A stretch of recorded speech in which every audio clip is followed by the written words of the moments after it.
దశాబ్దాల పాటు చెన్నమనేని కుటుంబానికి అండగా నిలిచిన కంచుకోటలో బీఆర్ఎస్ ఉనికి ప్రశ్నార్థకమవుతోంది. నాయకత్వ లేమి, కార్యకర్తల నిరాశ నిస్పృహలతో గులాబీ కోట కూలిపోతోంది. క్షేత్రస్థాయిలో పట్టుకోల్పోతున్న నాయకుడి వ్యవహార శైలితో వేములవాడలో కారు మొరాయిస్తోంది. బీఆర్ఎస్ వైఫల్యంతోనే అక్కడి ప్రజలు అధికార పార్టీ వైపు మళ్లుతున్నారా? రాజకీయంగా కీలకమైన నియోజకవర్గంలో గులాబీ రేకులు రాలిపోతున్నాయా?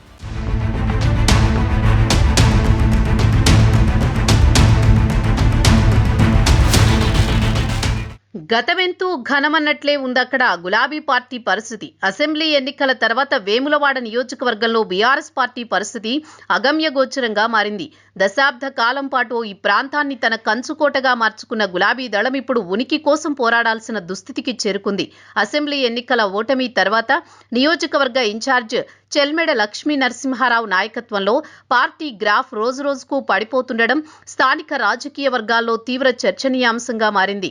గతంలో కరీంనగర్ నుంచి కాంగ్రెస్ అభ్యర్థిగా వరుస పరాజయాలు మూటగట్టుకున్న చెల్మెడకు వేములవాడలో బీఆర్ఎస్ టికెట్ దక్కించుకున్నా అక్కడా కూడా అదృష్టం కలిసి రాలేదు. 2023 ఎన్నికల్లో సుమారు 14,581 ఓట్ల తేడాతో ఓటమి పాలవడం బీఆర్ఎస్ పార్టీ కేడర్లో తీవ్ర నిరాశను నింపింది. అప్పటి నుంచి వేములవాడ నియోజకవర్గంలో పార్టీని బలోపేతం చేయడంలో చెల్మెడ వైఫల్యం చెందారనే విమర్శలు వినిపిస్తున్నాయి. సి ఆనందరావు వారసుడిగా రాజకీయాల్లోకి వచ్చిన తండ్రికి ఉన్న ప్రజాకర్షణ, రాజకీయ చతురతను చెల్మెడ లక్ష్మీ నరసింహారావు ప్రదర్శించలేకపోతున్నారనే విమర్శలు వెల్లువెత్తుతున్నాయి. కేవలం ఆర్థిక బలాన్ని నమ్ముకుని రాజకీయం చేయడం వల్ల క్షేత్రస్థాయిలో సామాన్య ప్రజలతో మమేకం కాలేకపోతున్నారని రాజకీయ విశ్లేషకులు భావిస్తున్నారు.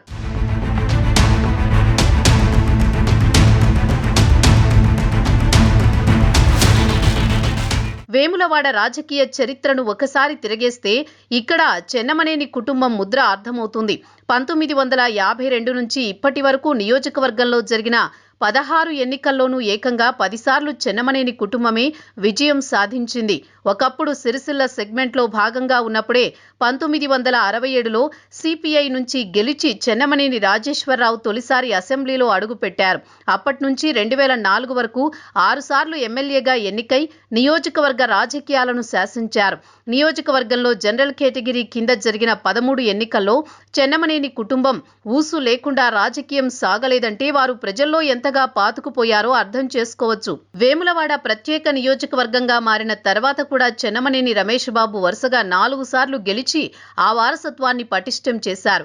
సాగునీటి ప్రాజెక్టుల కోసం రాజేశ్వరరావు చేసిన ఉద్యమాలు, పాదయాత్రలే ఆ కుటుంబాన్ని దశాబ్దాలుగా ఇక్కడ గెలిపిస్తూ వచ్చాయి. అందుకే కేసీఆర్ కూడా మల్కపేట రిజర్వాయర్కు రాజేశ్వరరావు పేరు పెట్టి ఆ కుటుంబ గౌరవాన్ని నిలబెట్టారు.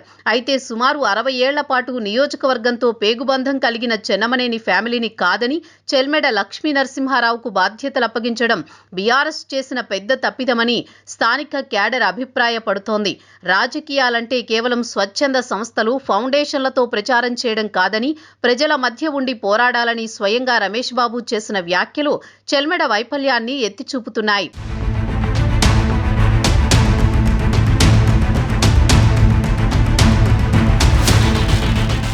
ఒకప్పుడు చెన్నమనేని రాజేశ్వరరావు నియోజకవర్గ సమస్యల కోసం పాదయాత్రలు చేస్తే నేడు చెల్మెడ కార్యకర్తలకు కనీసం అపాయింట్మెంట్ కూడా ఇవ్వడం లేదనే విమర్శ ఉంది. ఈ చారిత్రక వారసత్వాన్ని కొనసాగించడంలో చెల్మెడ విఫలమవ్వడం వల్లే వేములవాడలో బీఆర్ఎస్ కంచుకోట బీటలు వారుతోంది. ప్రస్తుత రాజకీయ పరిణామాలను గమనిస్తే చెల్మెడ లక్ష్మీ నరసింహారావు తన వ్యాపార సామ్రాజ్యానికే పరిమితమవుతూ పార్టీ క్యాడర్ని గాలికి వదిలేశారని అసంతృప్తి పార్టీ శ్రేణుల్లో అంతర్లీనంగా ఉంది.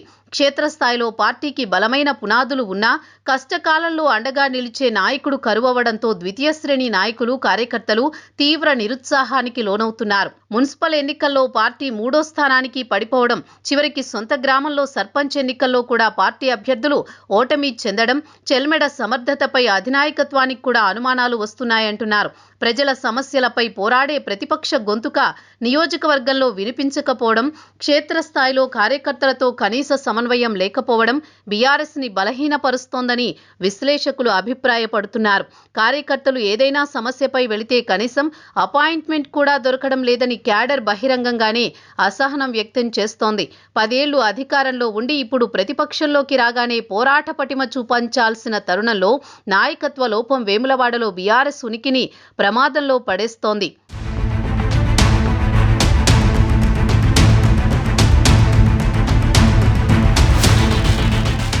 కాంగ్రెస్ ఎమ్మెల్యే ఆది శ్రీనివాస్ నియోజకవర్గంలో పట్టు పెంచుకుంటున్నారు.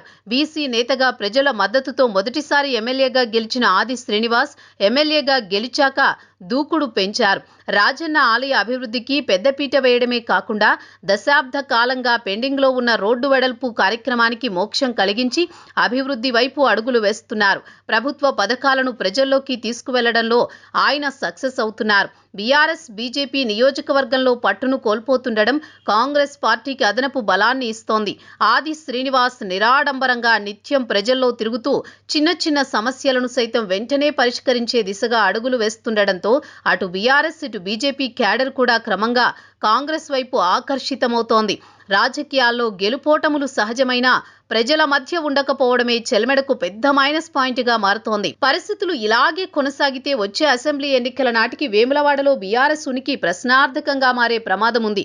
ఒకప్పుడు తెలంగాణ రాష్ట్ర రాజకీయాల్లో కీలక కేంద్రంగా ఉన్న ఈ నియోజకవర్గం ఇప్పుడు నాయకత్వ లోపంతో కూనారెళ్లుతోంది. స్థానిక నాయకుల మధ్య అంతర్గత విభేదాలు, బలమైన ప్రతిపక్ష నేత లేకపోవడం వంటి అంశాలు బీఆర్ఎస్ పార్టీని మరింత బలహీనపరుస్తున్నాయి. వచ్చే రోజుల్లో ఈ రాజకీయ సమీకరణాలు ఏ మలుపు తిరుగుతాయోనని ప్రజలు ఆసక్తిగా గమనిస్తున్నారు. ముఖ్యంగా యువత, బీసీ సామాజిక వర్గాలు అధికార పార్టీ వైపు మొగ్గు చూపుతూ ఉండడంతో బీఆర్ఎస్ పాత వైభవాన్ని తిరిగి తెచ్చుకోవాలంటే నాయకత్వాన్ని మార్చడమో లేదంటే పార్టీని ప్రక్షాళన చేయడమో ఒకటే మార్గం అంటున్నారు పొలిటికల్ ఎనలిస్టులు. దశాబ్దాల పాటు చెన్నమనేని కుటుంబం నిర్మించిన రాజకీయ సామ్రాజ్యం సరైన నాయకత్వ వారసత్వం లేక బీటలు వారుతోంది. కార్యకర్తలను అక్కున చేర్చుకొని క్షేత్రస్థాయిలో ప్రజలతో మమేకం కాని ఏ నాయకుడైనా తెరమరుగు కావాల్సిందే అని వేములవాడ పరిణామాలు హెచ్చరిస్తున్నాయి. గులాబీ దళం ఇప్పుడైనా మేల్కొని లోపాలను సరిదిద్దుకోకపోతే ఈ కంచుకోటలో కాంగ్రెస్ పర్మనెంట్ గా పాగా వేసేలా ఉంది.